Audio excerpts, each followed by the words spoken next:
Thank you. So our next speaker is Joelle Mcguire.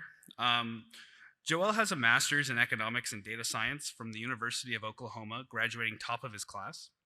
In his previous social science research, he studied goal achievement using novel data sets, structurally modeled migration within the US labor market, and matched the geography of prospective language across the US. For the last 2 years, Joelle has been working at the Happier Lives Institute. Please, when we get to the Q&A section, which should be about 10 minutes at the end of this talk, please post any questions you have in the swap card app. You can click on agenda, then click on live discussion, and then you can post questions in the questions tab. And then I'll ask your questions to Joelle up here so that you can all hear that. Okay, please give a warm welcome to Joelle Mcguire.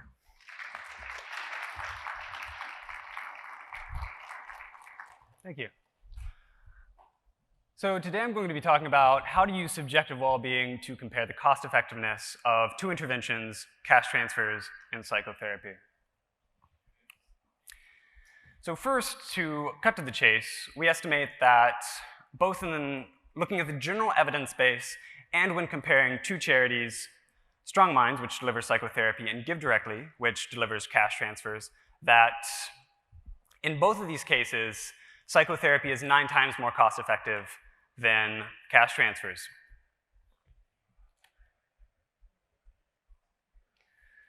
So a bit of outline on how this talk is going to go is, first I'm going to give a little bit more background on what subjective well-being is, why we think it's promising as a measure of well-being, just why we're doing this at all. And then I'm going to dig into the details of how we actually do this cost-effectiveness comparison between 2 interventions using subjective well-being.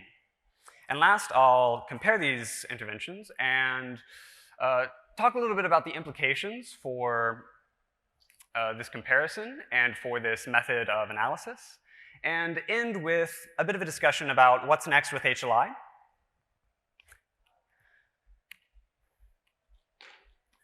So the background is that at the Happier Lives Institute, HLI, our mission is to find the best ways to increase global well-being. I think this is a pretty EA-aligned aspiration. And our unique contribution is to attempt to try and measure well-being better. And we think that a promising candidate for a better measure of well-being than the current alternatives is using subjective well-being. And so an important thing when we're considering a different outcome measure for our interventions and to use in cost-effectiveness analysis is, does it make a difference? Because if it doesn't make a difference, then it doesn't matter, and we have this kind of convenient convergence between different outcome measures. And so to test if priorities change, we started looking at global health and development interventions because these are well evidenced and at small scale. So our small research team at the time could tackle it and use it as a test case for using subjective well-being more general. And this means replicating GiveWell's analysis and the interventions they look at, but using subjective well-being as an outcome measure instead of income and years of life saved. And so like GiveWell, we use cash transfers as a benchmark of comparison. And again, I think an important thing here motivating this analysis is if our priorities change, which we think they will, then we need to figure out what's best as a method of finding out the best ways to do good, something more like GiveWell's approach or something more like HLI's approach. And so why did we think of psychotherapy as a potentially cost-effective opportunity to compare to cash transfers? This derives from a sense that mental health is incredibly neglected globally, and particularly in low-income countries. NGOs and governments spend less than 1% of their budget allocated to health on mental health. And so if you think that mental health has a larger burden than 1%, then we should probably be spending more on that. And as an additional piece of evidence that motivates us looking towards addressing mental health issues is that mental health's burden on well-being appears to be quite a bit larger in terms of subjective well-being than if we're just looking at it using DALYs. So why are we using subjective well-being at all? Well, that's because we care about well-being, and well, how do we measure it? Well, we could use income, we could use years of life saved, or DALYs, disability-adjusted life years. But we think that subjective well-being is promising because we can just potentially get at well-being directly by asking people about how they think and feel about their lives, and getting them to respond to that, in some numerical way that we can do math stuff to. So can we actually measure well-being by asking people how they feel? I think probably. Now, a key question is, well, whether it's just a measure of well-being isn't sufficient. It needs to be better than the alternatives to be what we use to make decisions with. And this I'm less sure about, but I think it's probably the case. If you made me guess, I would say that I think subjective well-being is more promising than the current alternatives of income and health metrics. And so I don't have much time to get into the details about how we validate these scales, but I wanted to briefly discuss, before we dive into the analysis, just some of the general evidence about why subjective well-being data at least seems to make sense and not be completely off. And so here is a map of the world where kind of these bluer colors represent more satisfied countries, and these redder colors represent more dissatisfied countries. And what we find is that I don't think the countries that are very satisfied should be very surprising. Most of them are in Northern Europe with very good healthcare systems and welfare states, and other things like low inequality, and just a lot of things, like the democratic systems seem to just work pretty well. And the subjective well-being scores kind of reflect that. And conversely, you can see that the darkest colors of red are South Sudan and Afghanistan in 2020, and these are countries at war. So it makes sense that countries in a state of civil war are going to be probably the unhappiest or most dissatisfied countries to live in. And there's a rich, wide literature in subjective well-being that looks at a bunch of just the different correlates, and it finds that just for a lot of good things like health and wealth and being in nature, that subjective well-being relates to these things. And so there's a wide literature that kind of argues that subjective well-being seems correlated with the things that matter, so it's probably capturing some amount of the variation in what we think of as well-being.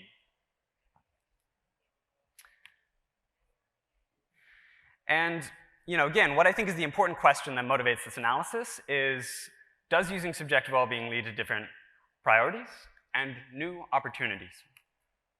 So getting into cash transfers.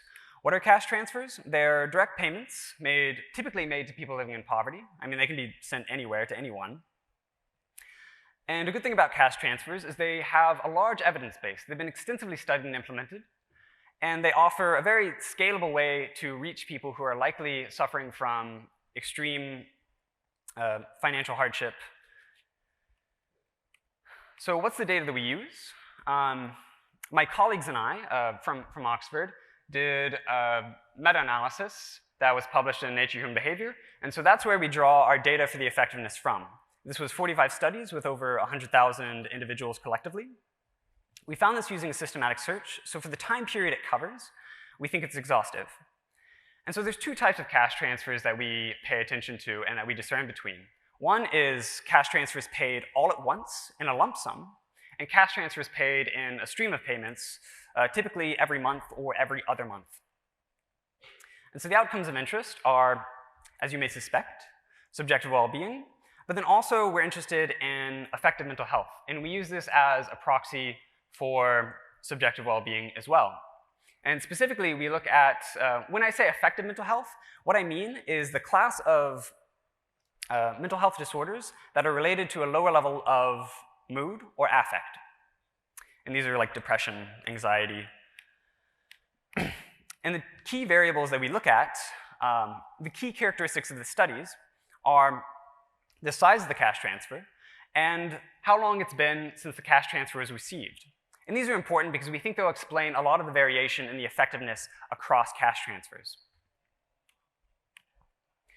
So to go through our basic analytic method is what we do is we first standardize the effect sizes into standard deviation changes, and this allows us to compare across outcome measures.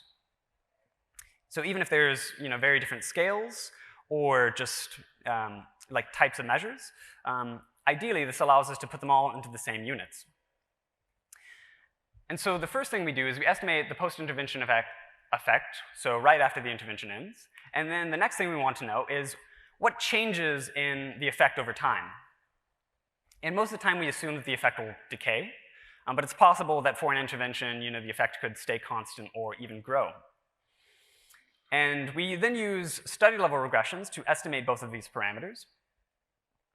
And if we estimate these parameters, then what we can do from that is calculate what we're really interested in is the total benefit. Because what we don't just care about is the instantaneous effect at one point in time. What we care about for most interventions, regardless of the outcome measure we're using, is the total effect over time. And so to do that, we need to have this decay rate. And we also get confidence intervals using Monte Carlo simulations, but I don't have time to explain exactly how we do that, but it does allow us to add uncertainty to our cost-effectiveness analysis. So to present, I think,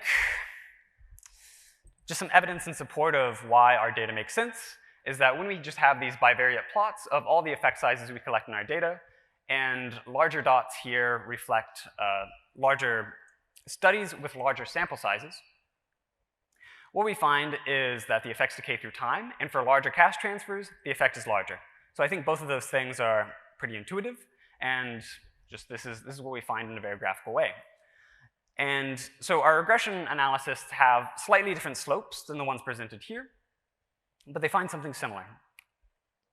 And so when we crunch the numbers and find the total effects, something interesting comes up. We find that lump sum cash transfers are much more effective than monthly cash transfers. And this is kind of strange, given that in our model we stipulate that it's $1,000 being sent to each person in each case. So the effect of sending $1,000 just all at once in a lump sum is quite a bit more than sending $1,000 over the course of months. And so why is this? Because I think we intuitively thought beforehand that you send different people the same amount of money and it'll have about the same effect. So one reason why we think that lump sum cash transfers could be more important is they can be more profitably invested. If you have $1,000 all at once, you can buy a new roof, where it would be hard to save up for a new roof if you just had to cobble together your monthly cash transfers. Now, the most plausible theory is, I think, leakage. So the amount of money that we record as the value of the cash transfer is, in almost all cases, what was intended for the recipient to receive. So in almost all studies, we don't actually track how much the recipient receives. And because most monthly cash transfers are provided by governments, there may be an issue of corruption where less money reaches them that way. But also many government cash transfers require that a recipient go in person to a collection point to get the money. And people in extreme poverty they have a lot going on, so it seems plausible that just sometimes they don't quite make it to the collection point. Another potential issue is that most of our evidence about the value and effectiveness of lump sum cash transfers comes from GiveDirectly. And so GiveDirectly also provides cell phones and bank accounts to recipients who don't have those already. And it seems that that could just provide additional value beyond like the financial value that they take out of it. And so we've talked about the effectiveness side. So to look at the cost information, in general for cash transfers, we took cost data from 29 cash transfers. These were mostly non-overlapping, and so we kind of made an assumption that this would reflect the cost structure of cash transfers in general. And so we find that on average, it takes about $1.27 to send $1. So the dollar here is included. And when we look at GiveDirectly, it seems it's a little bit cheaper than the average cash transfer. where it costs about $1.18 to send a dollar. And so here is the cost it takes GiveDirectly to send a $1,000 lump sum cash transfer over time. And you can see that, since about 2014, it's been fairly constant. And I think that just reflects that they have, I think, their operational game down. And so to summarize what we know about the cost effectiveness of cash transfers so far is that it seems that lump sum cash transfers are more cost effective than monthly cash transfers. We're not completely sure why this is. And in this table, I don't completely expect you to understand what these units mean, because they mostly make sense when we're comparing across interventions. So you don't need to memorize this. So some limitations of our cash transfer analysis is that we haven't extensively reviewed the mechanisms for how cash transfers improve subjective well-being. So we assume it's through an income effect, but there can be multiple different types of income effects. So there can be an absolute income effect where you're just you're made better off just because your absolute level of income is increased. But part of what's driving the effect may be that your relative position relative to some comparison group, your neighbors, your peers in some sense, has improved. And that's what's driving the effect. But we don't know what's what. And another issue, and this is going to be the case with almost all interventions that are trying to look at the causal effect of an intervention, is that we don't have the long-term effects. And there's just very few long-term follow-ups. So getting on to psychotherapy. There are many different types of psychotherapy, such as cognitive behavioral therapy or interpersonal therapy. But our analysis doesn't focus on a particular type of psychotherapy because previous meta-analyses have found mixed evidence that one type of psychotherapy is consistently superior to another type. And so instead, what we focus on is how the psychotherapy is delivered. And in our case, what we want to focus on is psychotherapy that's either delivered by non-experts or to groups of people, because we think this will be substantially cheaper and it won't dramatically reduce the effectiveness. We don't have good evidence on how the effectiveness changes when we go from an expert to a non-expert, but the broader evidence suggests that if we're going from a one-to-one delivered psychotherapy to a group, that the effectiveness doesn't change, and in some cases, it may actually improve. So the data we use is 39 studies with a total of 30,000 participants. This is less than the 100,000 we used for the cash transfers meta-analysis. Another thing to note is that these studies aren't exhaustive. This was not, we didn't arrive at these studies doing a systematic meta-analysis. This is something we would like to do in the future with more time and capacity. Another thing to flag with the meta-analysis of psychotherapy is that we only found outcome measures in terms of effective mental health, so depression, anxiety, and psychological distress.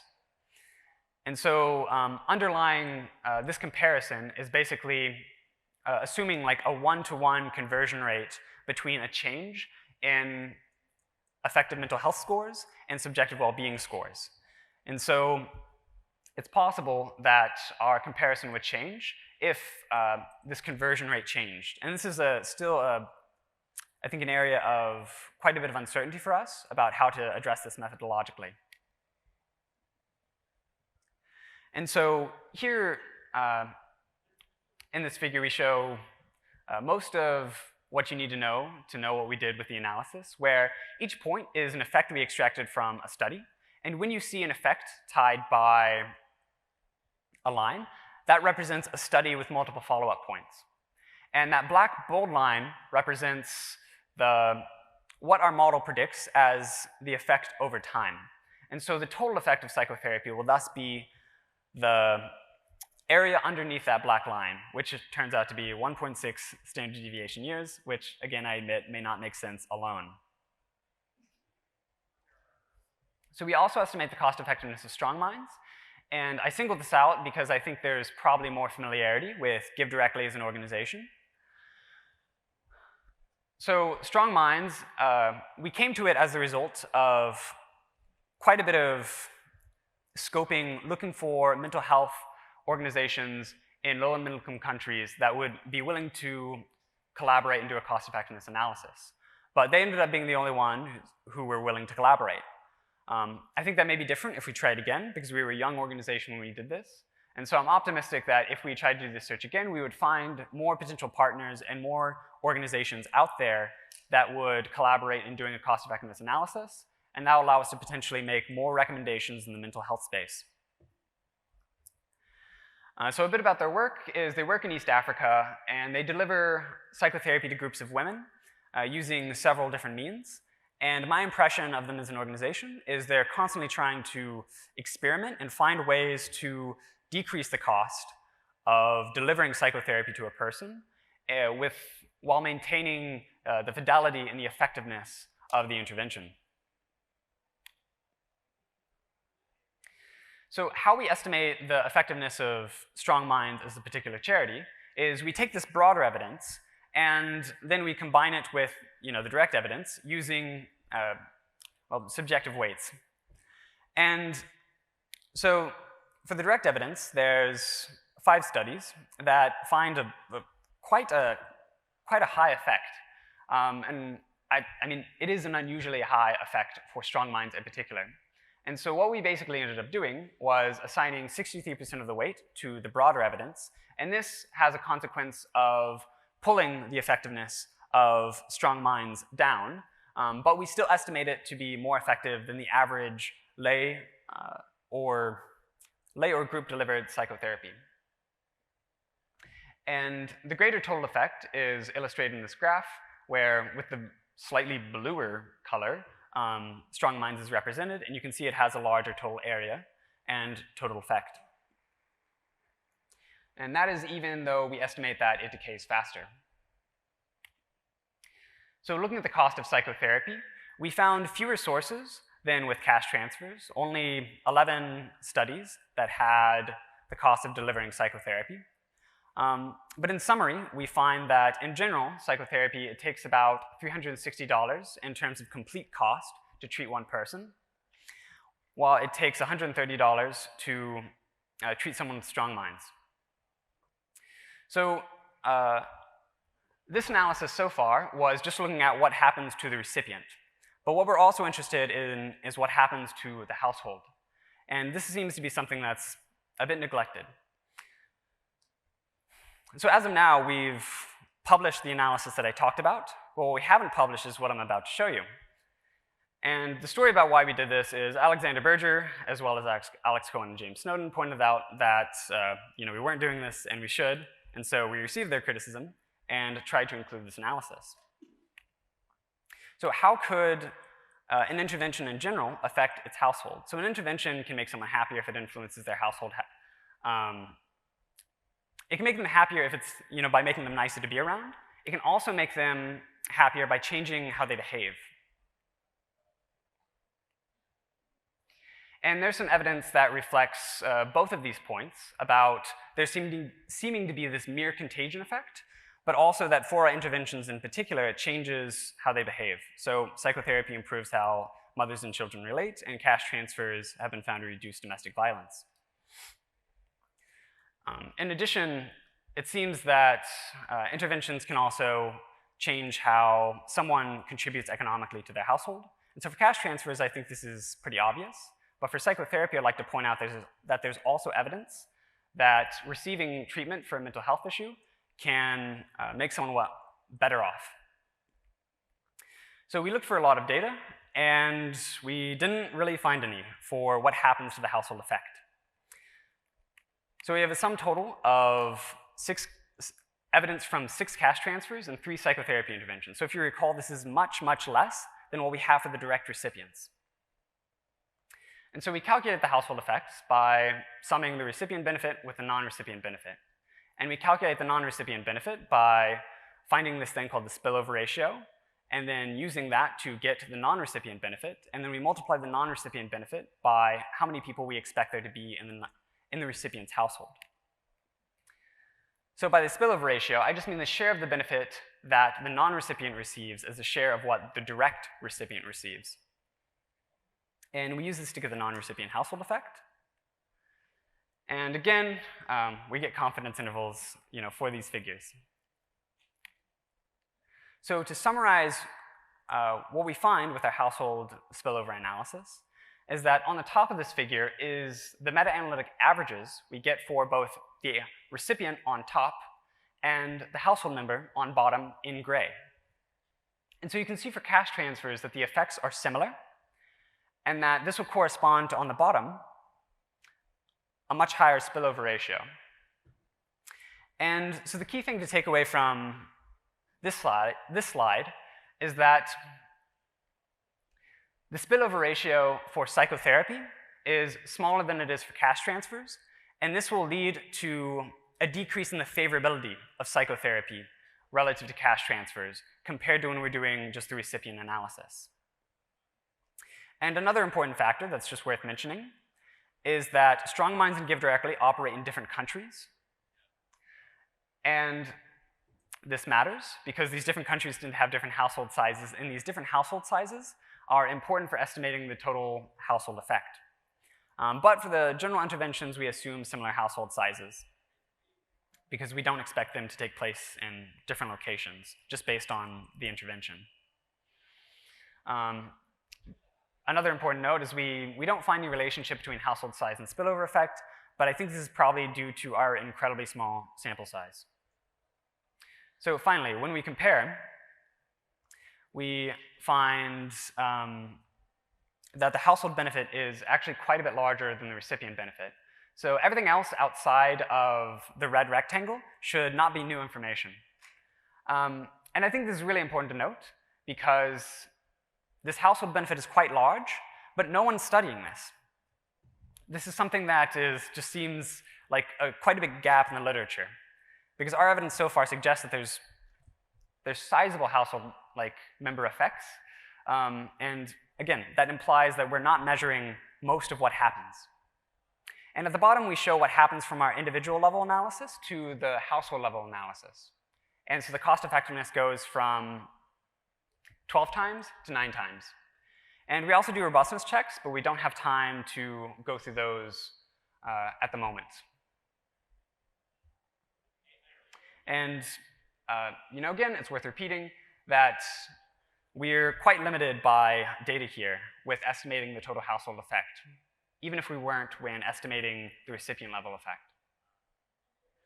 So implications for donors and charity evaluators is that using subjective well-being suggests different priorities and new opportunities.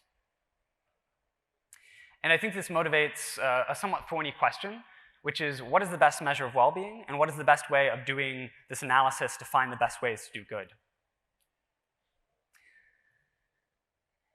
And so for researchers, I think an implication of this is that in general, we just need much more data and analysis about how effects change through time, because this is what we need to calculate the total benefit for an individual person. And then also, we need to know what happens not just to the direct recipient of an intervention, but to their household, because it can potentially make a big difference about the relative cost effectiveness of interventions if there's different levels of household effects. And this was kind of an update for us, is we spent an incredible amount of time. I spent most of the last 2 years working on this project. And so I collected a lot of studies, did a rigorous meta-analysis of the recipient benefit, and then I kind of belatedly realized that all of it hinges on these very few studies of the household effects. And so it probably, in retrospect, would have been more time efficient if I had collected fewer information on the recipient and started earlier on the household effects. And so I think this is a general, this is something generally to pick up for all interventions, regardless of the outcome measure that you use. So what will HLI be doing in the future? So for the rest of this year, I think we're going to be spending our time continuing to do cost-effectiveness analyses of micro-interventions. So things that can be deployed by charities, such as deworming, cataract surgery, mental health apps, cement flooring, or bed nets. Many of these are GiveWell recommended charities. And so we're going to continue that review and see exactly where we diverge or how much we diverge or agree. And then we want to, as time goes on, we want to kind of expand our scope to include more complicated interventions that are more ambitious. So we want to look at meso-interventions, such as lead paint regulation or drug liberalization. And we're also wanting to think about like what are the best well-being policies. And along the way, something that we need to do is engage with some key theoretical issues and problems, such as where on a subjective well-being scale is a neutral point, is the place where you go from bad to good. And this is potentially quite important because it seems valuable for us to know how many people are living with negative well-being in the world. Similarly, I think that this work should increase our motivation to do more on the interpersonal and intertemporal comparability of subjective well-being scales. So there needs to be a lot more work done to actually see if people use these scales in consistent ways. So if people treat going from a 0 to 1 is the same as a 5 to a 6, is a 9 to a 10 on a 0 to 10 scale. And if they use like the same endpoints. So like those are important assumptions about treating these scales in the cardinal manner that we need to do to basically take averages of them. But these haven't been stress tested or investigated with very simple surveys. And so that is it. So yep, thank you very much.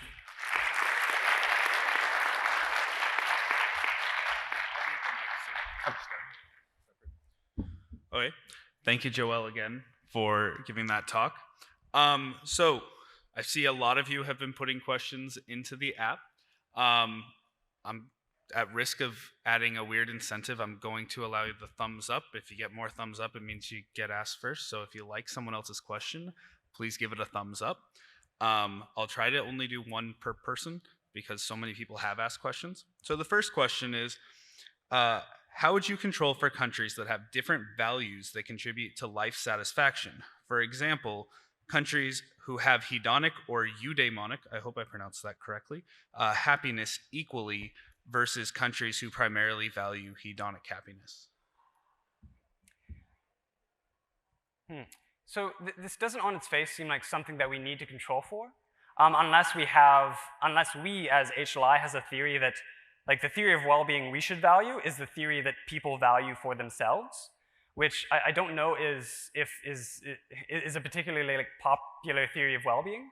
How we try to treat kind of like the underlying philosophical stuff that's going on is what we want to do in our analysis, and we still need to get better at this, is clearly explain the different, like if you have one theory of well-being, this is what you'll think of the cost effectiveness.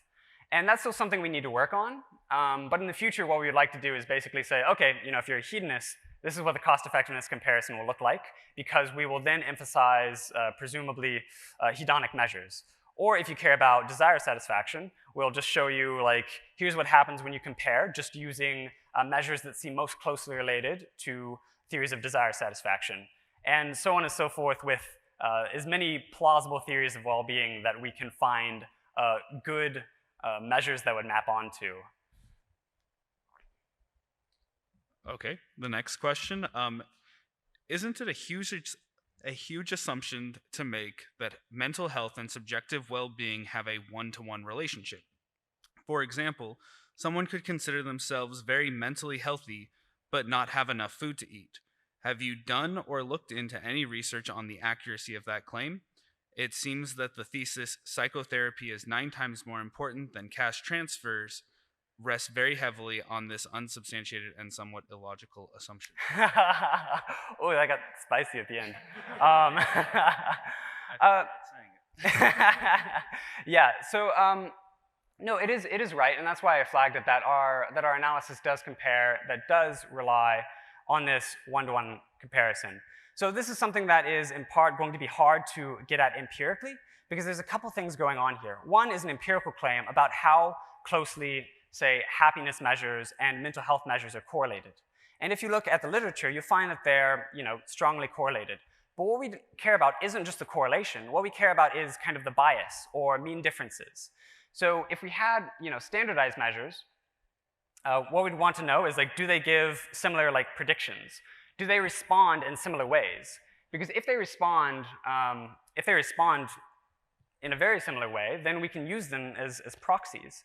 And I don't have the slides to present this yet, but we looked at, in addition to doing this, why we're a bit comfortable with this, is we looked at about 5 meta-analyses that are about psychological interventions, and they had both measures of subjective well-being and mental health. And when we looked at the changes in response to these psychological interventions, on average, the difference, like the mean difference was that like mental health measures gave scores that were like 5% less. So in practical terms, if we implemented that, that would mean, I think, a 5% discount on the effectiveness of psychotherapy, which, I mean, like, would make a difference. But I do accept that more work needs to be done actually trying to figure out what this exact conversion rate should be. But there's also a lot of kind of like theoretical work that goes into this assumption as well. Awesome. The next question. Considering some countries have cultural ties to therapy, seeing therapy as a negative thing, how would you treat people with a negative mindset towards psychotherapy? What if they prefer cash transfer for immediate care?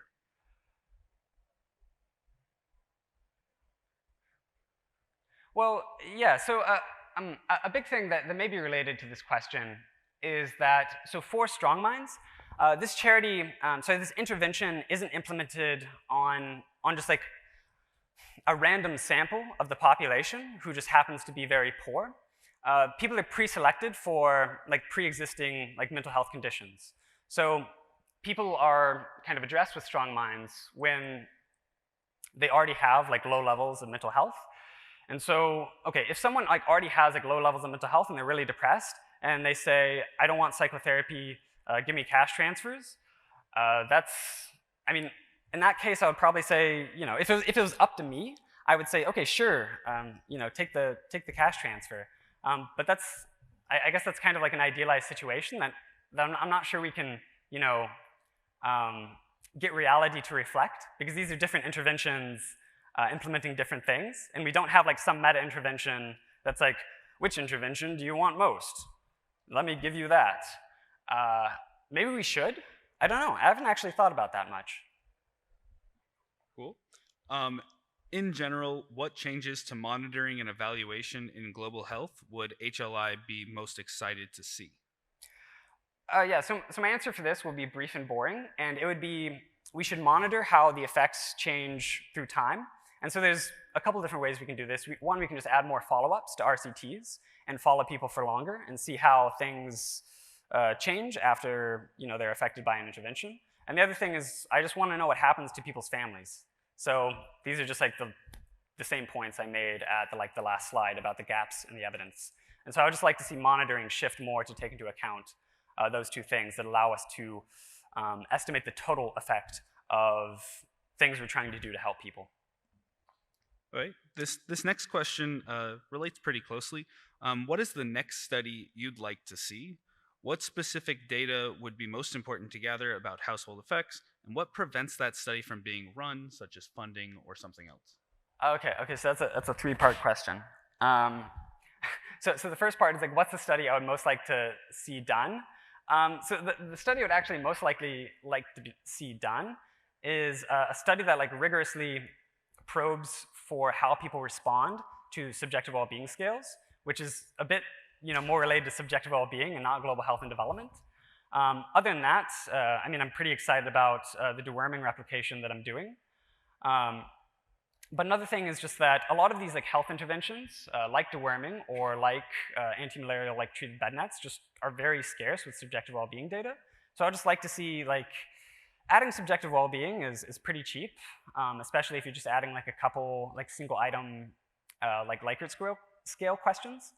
And so I would just like to see more of that added to RCTs because it's pretty cheap and it's potentially incredibly informative.